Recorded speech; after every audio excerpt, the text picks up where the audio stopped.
Kabul's Chari Kanbar camp is now home for Abdul Hamid and his family.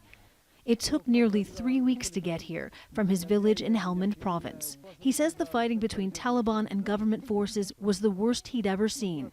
So he, his wife, and their 6 small children fled in the middle of the night. We all left around 1 a.m. on foot. When I looked at my wife, I asked her where her shoes were. She said she left them in the house. We walked from Babaji to Lashkargah. It took us about 5 to 6 hours. He says they left with nothing. They couldn't get government help in Helmand or in neighboring Kandahar province, so they came here to be near relatives. One bought him bread and yogurt to feed the family. About 170,000 Afghans have been displaced since March. And once they decide to leave their homes, they're basically on their own.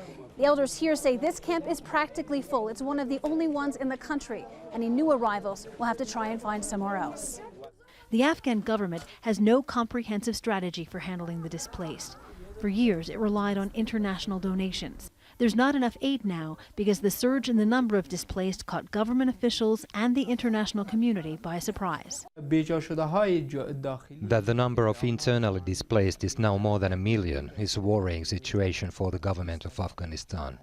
We never could have predicted that such a high number of our countrymen would be displaced by war and fighting inside the country.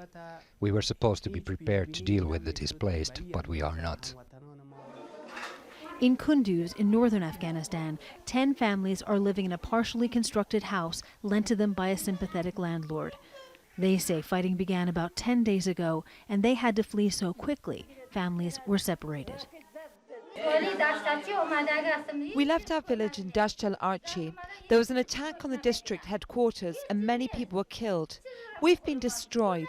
Half of my children went one way and the other half came with me. The government says it's fighting the Taliban in 15 provinces around the country. For many civilians, like Abdul Hamid and his family, who've been forced to leave their homes, they say they'd like the government to come up with a plan to help them. Jennifer Glasse, Al Jazeera, Kabul.